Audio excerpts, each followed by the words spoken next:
রাষ্ট্রপতি বরাবর স্মারকলিপি দিয়ে মামলা প্রত্যাহারে ২৪ ঘন্টার আলটিমেটাম দিয়েছে কোটা সংস্কারের দাবিতে আন্দোলনকারীরা। একই সাথে সংসদের জরুরি অধিবেশন ডেকে কোটা সংস্কারের দাবিও জানিয়েছেন তারা।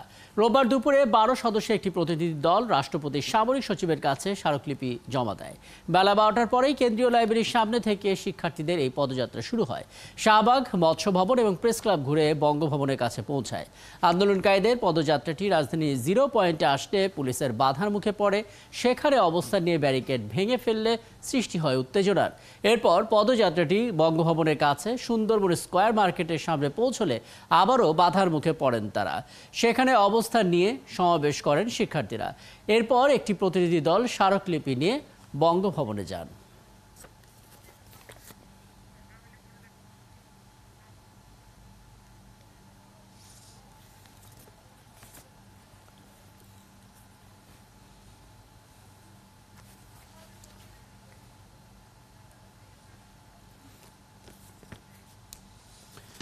কোটা সংস্কার আন্দোলন নিয়ে আমরা আলোচনা করতে চাই। আমাদের সঙ্গে যুক্ত আছেন কোটা সংস্কার আন্দোলনের সমন্বয়ক আসিফ মাহমুদ। জনাব আসিফ মাহমুদ, আপনাকে আমন্ত্রণ জানাচ্ছি। আপনি নিশ্চয়ই স্বরাষ্ট্রমন্ত্রীর বক্তব্য শুনেছেন। তিনি বলেছেন, আদালত থেকে রায় না আসলে সরকারের পক্ষে কিছুই করার সুযোগ নেই। কি বলবেন সেক্ষেত্রে আপনাদের পরবর্তী পরিকল্পনা কি হতে পারে?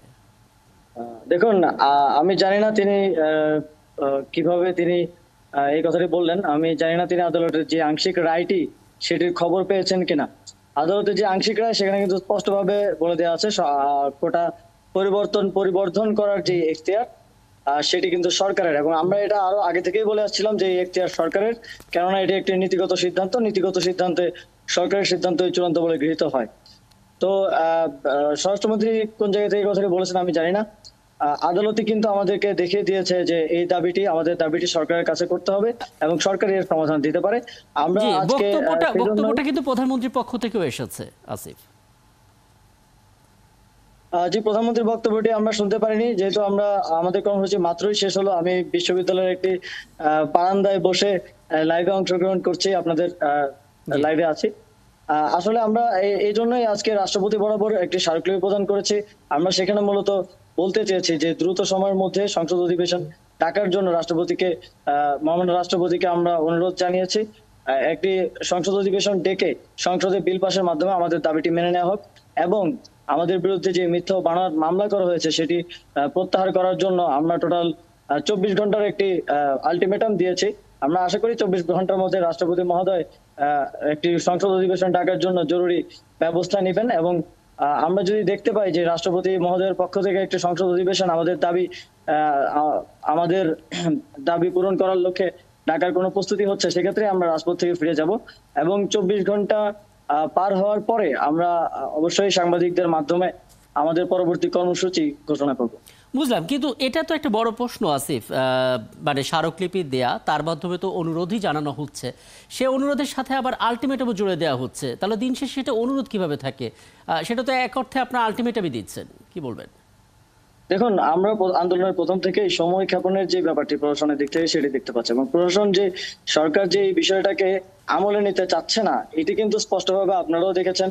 বারবার কোর্টের দিকে বলটা ছুড়ে দেওয়া হচ্ছে, কিন্তু কোর্টই যখন সরকারের দিকে বলটা ছুড়ে দিল তখনও সরকারের পক্ষ থেকে আমি জানি না এই ধরনের বক্তব্য কেন আসছে যে এটা কোর্টের বিষয়, কারণ কোর্ট তো আংশিকভাবে বলেই দিয়েছে যে এটা পরিবর্তনের এখতিয়ার সরকারের।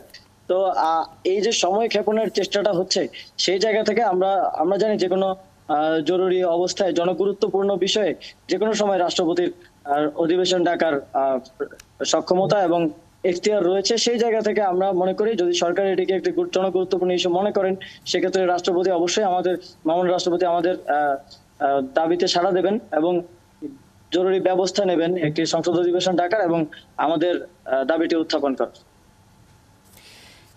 সেক্ষেত্রে আপনাকে আরেকটি তথ্য দিয়ে রাখি, যেহেতু আপনি প্রধানমন্ত্রীর প্রেস কনফারেন্সটা শুনতে পারেননি। সেখানে প্রধানমন্ত্রীকে যখন জানতে চাওয়া হয়েছিল, তিনি স্পষ্ট করে বলেছেন মুক্তিযোদ্ধাদের যে কোটা, তাদের যে কোটা, সেই কোটা রাখার ব্যাপারে তিনি বদ্ধপরিকর। মানে প্রধানমন্ত্রীর যে বক্তব্য, সেই বক্তব্য থেকে আপনার কোনো বার্তা পেলেন কিনা? দেখুন, প্রধানমন্ত্রীর যে বক্তব্য আমরা তো দেখেছি ২০১৮ সালে মাননীয় প্রধানমন্ত্রী সংসদে দাঁড়িয়ে বলেছিলেন কোটা বাতিল। আমরা যদিও সংস্কার চেয়েছিলাম সে সময়। আমরা মনে করছি যে মাননীয় প্রধানমন্ত্রী পুরো বক্তব্যটি যেহেতু আমি শুনতে পারিনি, তো কনটেক্সট না বুঝলে আসলে উত্তর দেওয়াটা একটু মুশকিল। আমরা কিন্তু কোটা বাতিলের কথা বলছি না, আমরা সংস্কারের কথা বলছি, এবং আমরা এই বিষয়টা নিয়ে আলোচনা করতেও প্রস্তুত আছি। তো বাতিল করার কোনো কথা কিন্তু আমরা বলিনি, বারবার আমরা সংস্কারের কথাই বলছি। যৌক্তিক একটি সংস্কার করা এবং কোটা ব্যবস্থাকে স্ট্যাটিক না রেখে একটি ডাইনামিক ব্যবস্থার দিকে নিয়ে যাওয়ার প্রস্তাবনাও কিন্তু আমাদের বক্তব্যে এবং আজকের স্মারকলিপিতেও আছে। বুঝলাম। আসিফ, আমি আরেকটি বিষয় আপনার কাছে জানতে চাইবো, তার আগে আগের প্রশ্নের শেষ অংশটা একটু পরিষ্কার হতে চাই। মানে আলটিমেটাম আবার সাথে স্মারকলিপি, মানে দুটো আসলে সাংঘর্ষিক হয়ে গেল কিনা? দেখুন, একটা আন্দোলন চলাকালে এটি সাংঘর্ষিক বলে আমরা মনে করছি না। আমরা এই সপ্তাহের কর্মদিবসগুলোতে কঠোর কর্মসূচি দিতে চাচ্ছিলাম, কিন্তু আমরা প্রথমে ভাবলাম যে ফর্মালি সরকারের যেহেতু সর্বোচ্চ পর্যায়ে আছেন রাষ্ট্রপতি, ফর্মালি তার কাছে একটা অ্যাপ্রোচ আমরা করতে চেয়েছিলাম। মহামান্য রাষ্ট্রপতির কাছে সেই অ্যাপ্রোচটা আমরা করেছি এবং আমরা সময়ও দিয়েছি। সেই ক্ষেত্রে জরুরি ব্যবস্থা নিতে তো আসলে বেশি সময়ের প্রয়োজন হয় না, প্রয়োজন হয় সদিচ্ছা। সেই জায়গা থেকে আমাদের আলটিমেটামটা, আমরা আগামীকালও কোনো কর্মসূচি মাঠে রাখছি না, কিন্তু পরবর্তী দিন আমরা আমাদের কর্মসূচি অবশ্যই ঘোষণা করব যদি এই বিষয়ে দ্রুত পদক্ষেপ না নেওয়া হয়। অনেকেই অনেকেই কিন্তু বলছেন যে আপনাদের যে আন্দোলন, দিন শেষে সে আন্দোলনটা আপনাদের দিক থেকে হয়তো যৌক্তিক, কিন্তু এটা আসলে একটা রাজনৈতিক চেহারা পেয়ে যাচ্ছে এবং কোনো ধরনের বিশৃঙ্খলা হলে কঠোর হবে সরকার। আপনারা শান্তিপূর্ণ আন্দোলন রাখতে সেক্ষেত্রে কি করছেন? এটা যেন রাজনৈতিক চেহারা না পায়, মূল দাবি থেকে যেন সরে না যায়, সেটা ঠেকাতে আসলে কি ধরনের ব্যবস্থা নিচ্ছেন আসলে? দেখুন, 1 থেকে 10 জুলাই আমরা সারা দেশে সর্বাত্মকভাবে কর্মসূচি পালন করেছি, কিন্তু কোনোদিন হয়তো আপনারা সংবাদকর্মীরা আছেন, আপনারা তো অবশ্যই খোঁজ পেতেন যদি কোথাও বিশৃঙ্খলা, ভাঙচুর কিংবা অগ্নিসংযোগের মতো কোনো ঘটনা ঘটতো। এই ধরনের কোনো ঘটনা কিন্তু দেখেননি। আমরা সুশৃঙ্খল ভাবে এবং নিয়মতান্ত্রিক ভাবে আমাদের আন্দোলন করার বা দাবি রাখার সাংবিধানিক যে অধিকার, পুলিশের গাড়িতে ইট পাটকেল নিক্ষেপের একটা খবর আমরা পাচ্ছিলাম, সেটা কি শুনেছেন নিশ্চয়ই? মজার বিষয় হচ্ছে আমরা একটা স্টেটমেন্ট পেয়েছি আপনাদের একজন সংবাদকর্মী সেখানকার দায়িত্বরত রমনা জোনের একজন ঊর্ধ্বতন কর্মকর্তাকে জিজ্ঞেস করলেন যে আসলে কোনো ক্ষয়ক্ষতি হয়েছে কিনা।